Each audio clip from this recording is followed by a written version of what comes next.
examples from section 9.3. The first one, number 9, construction zones. Every road has one at some point. Construction zones that have much lower speed limits. To see if drivers obey these lower speed limits, a police officer used a radar gun to measure the speed in miles per hour of a random sample of 10 drivers in a 25 mile per hour construction zone. Here are the results. So the problem, can we conclude that the average speed of drivers in this construction zone is greater than the posted 25 mile per hour speed limit? So we know it's a one-sided test, and we want our alternative hypothesis to be greater than 25. So we do this. We're going to do state plan, do conclude. This is number 9. So we state we want to state what mean we're looking for. So I like to state that first. So let mu equal the true mean speed of drivers, true mean speed of drivers in the 25 mile per hour construction zone. True mean speed of drivers in the 25 mile per hour construction zone. So the H0, null hypothesis, is that mu is equal to 25 miles per hour. Alternative hypothesis, mu is greater than 25 miles per hour. And we're not given a significance level, so we're going to say at alpha equals 0.05 significance level.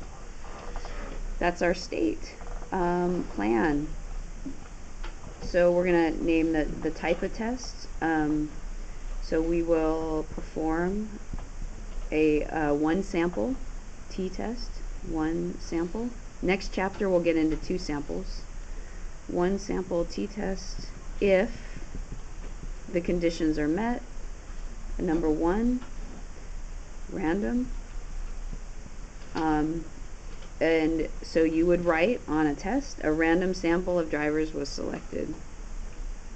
Or you would at least say from a random sample. From a random sample. On your homework, you can write check.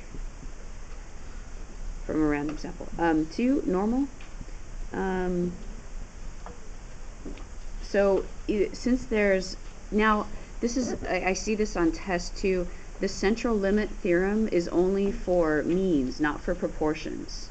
For proportions, you need to show NP and N1 minus P is greater than 10 for proportions. But for the central limit theorem is only for means. So remember that for the normal condition. But in this case, we don't have at least 30 data points, so we need to graph it. So we'll skip that for here, but we'll talk about it. If you did graph it, the box plot, if you did that, would show it's only slightly skewed and no outliers. Box plot shows only slightly skewed and no outliers, so it's okay to do this test because it's close enough to normal. 3 is independent. Is we're taking a sample without replacement, and that's okay because there are at least there are greater than 100 drivers, so that's okay. Check. All right, and now we're gonna do our test. So on your calculator, you can use, you know how to go to the calculate 1 bar stats and type in the data that's given, and you'll find the average and the standard deviation. let your calculator do it. So from that sample of 10 drivers, the average of that sample will be 28.8 miles per hour. And you'll see a symbol for, make sure it's S sub x, not sigma. You want the sample standard deviation on your calculator. So that would be 3.9 miles per hour. So you would go to do that on your calculator. Okay. So then the test statistic T is equal to how far away is what we got in our sample from what we stated in the null hypothesis. So, because we're trying to see if that's true. So in the sample we got 28.8. In the null hypothesis we stated 25. So how many standard deviations away is it? Here's your sample standard deviation over the square root of 10 for 10 samples. So you get 3.05. So we want to know the probability that that would actually happen. So the p-value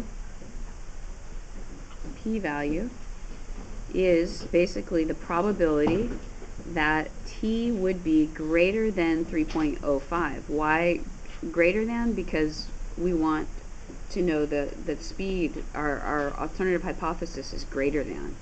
So the probability t is greater than 3.05, and then with 9 degrees of freedom, because our sample size is 10. So on your calculator, you're going to get the most precise answers, but I'll also show you on the sheet. On your calculator, there's a button called T-CDF,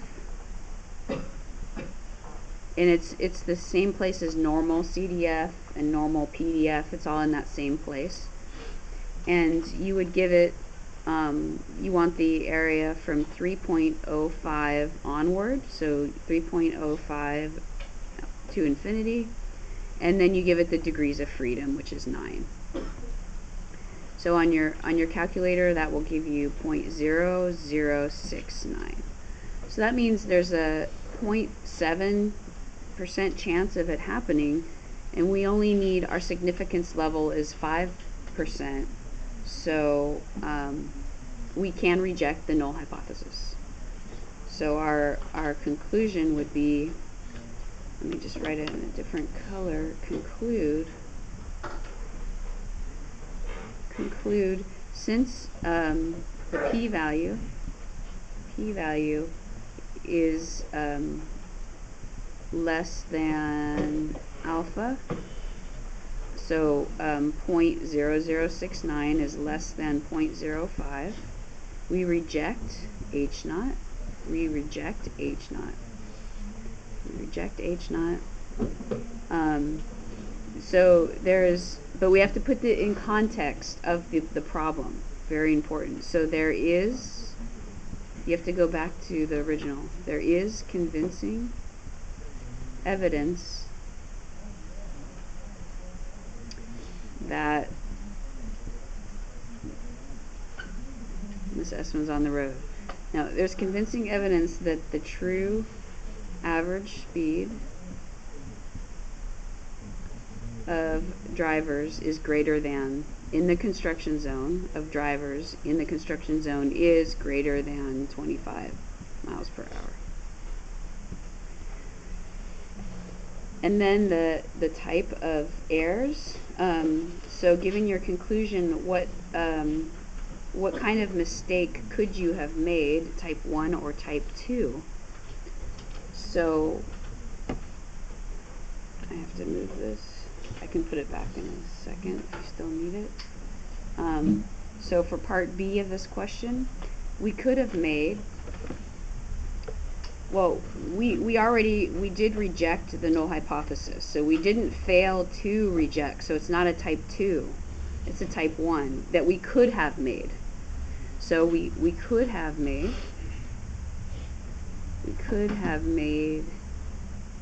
a type 1 error, though. A type 1 error in our conclusion, meaning we concluded the average speed was greater when it really wasn't.